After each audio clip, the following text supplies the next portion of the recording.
बेटी की सतरंगी शादी। मालिक, बहुत रात हो गई है। अभी तक मनीषा बिटिया दफ्तर से घर नहीं आई।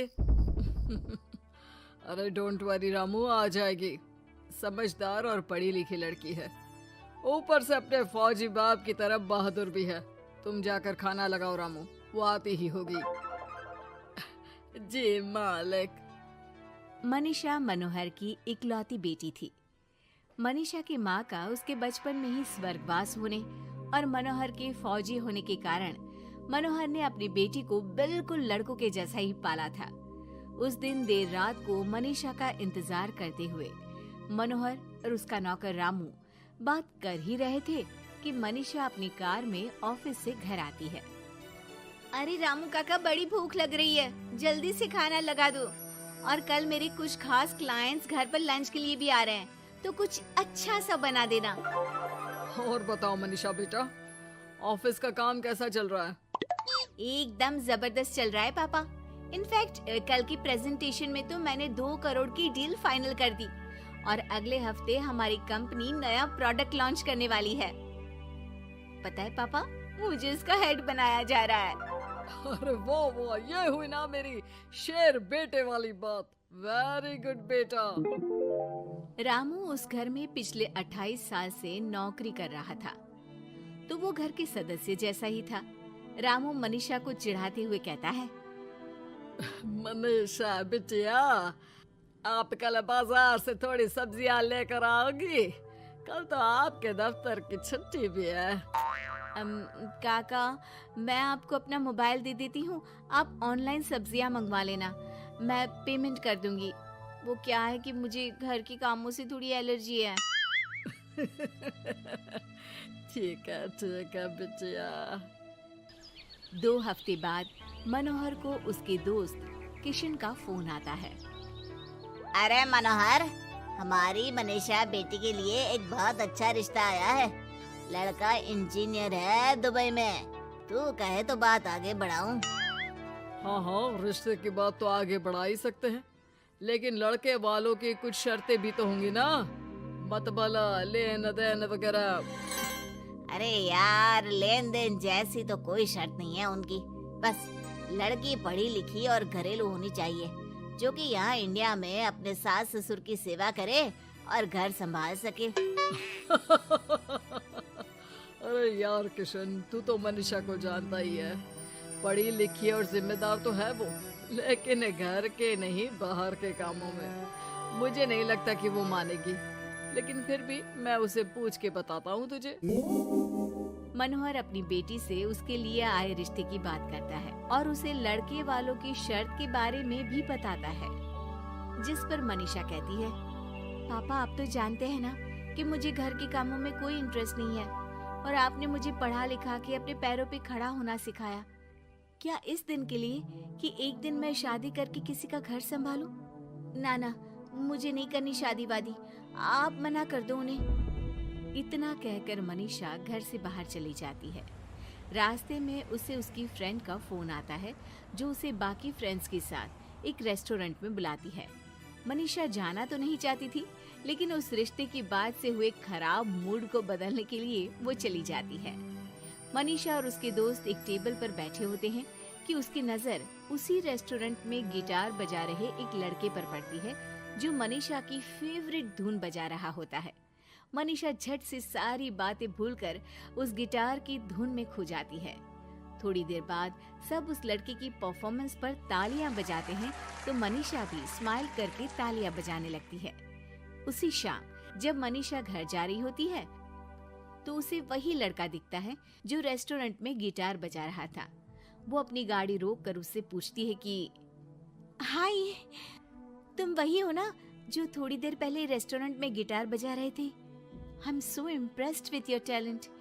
एक्चुअली वो मेरी फेवरेट धुन थी। जी थैंक यू। ये मेरा शौक भी है और इससे मेरी थोड़ी बहुत गुजारे लायक कमाई भी हो जाती है। अच्छा, और क्या करते हो? जी मैं कॉफ़ी बहुत अच्छी बनाता हूँ। और कॉफ़ी के अलावा भी बहुत कुछ। एक्चुअली मुझे खाना बनाने का बहुत शौक है और खाली समय में या तो मैं गिटार बजाता हूँ या फिर कुकिंग करता हूँ। इसी तरह बहुत देर तक बातें करते करते दोनों एक दूसरे को अपना नंबर देते हैं और फिर धीरे धीरे पहले उनके बीच गहरी दोस्ती और फिर प्यार हो जाता है। फिर एक समय आता है जब दोनों शादी करने का फैसला करते हैं। मनीषा अपने पापा को गौतम के बारे में सब बताती है।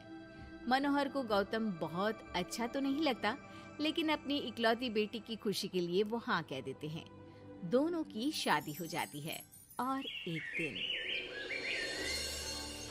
अरे गौतम बेटा, क्या बात है, बहू रानी तो आते ही दफ्तर जाने लगी। सुबह जाती है, देर रात को आती है, और तू घर पे रहता है, तो घर भी तुझे ही तो संभालना पड़ता होगा ना अभी।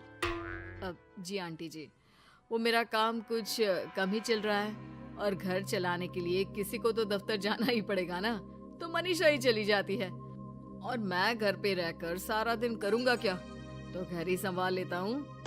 हाँ बेटा, कह तो तू सही रहा है, लेकिन समाज को क्या कहेगा? समाज के भी कुछ नियम कायदे होते हैं, लेकिन यहाँ तो उल्टी ही गंगा बह रही है। अच्छा, मैं तो चलती हूँ बेटा। रात को मनीषा घर आती है तो गौतम उसे कहता है कि सुनो, आज हरलीन आंटी आई थी, कह रही थी कि आसपास के लोग बातें बनाने लगे हैं कि तुम मर्दों की तरह काम पे जाती हो और मैं औरतों की तरह घर संभाल रहा हूँ। हाँ, पर तुम तो जानती ही हो ना कि मैं शादी से पहले से जॉब कर रही हूँ, तो फिर अब अचानक से मैं खुद को कैसे बदलूं? एक काम करते हैं, तुम कुछ महीनों के लिए घर से ही ऑनलाइन सारा काम कर लो और हो सके तो घर के काम ट्राई भी कर लो, और मैं बाहर जाकर अपने लिए पक्की नौकरी ढूंढता हूँ।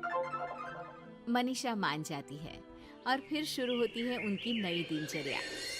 ये लो गौतम, तुम्हारा नाश्ता, चाय और टोस्ट। ये टोस्ट है या किसी नक्शे का काला प्रिंट आउट? अरे मेरी माँ, चाय में चीनी डालते हैं, नमक नहीं। ठीक है, मैं क्या करूं? चीनी और नमक एक जैसे ही तो दिखते हैं ना। तुम्हें खाना है तो खाओ, वरना ऐसे ही जाओ। अच्छा, तो तुम्हारी क्वालिफिकेशंस क्या है? क्या काम आता है तुम्हें? जी, मैंने वैसे तो बीकॉम किया है, लेकिन काम का कोई एक्सपीरियंस नहीं है। एक्चुअली मेरे पेरेंट्स ने ज़बरदस्ती मुझे ये डिग्री करवा दी थी। मुझे तो गिटार बजाना ही पसंद है सर।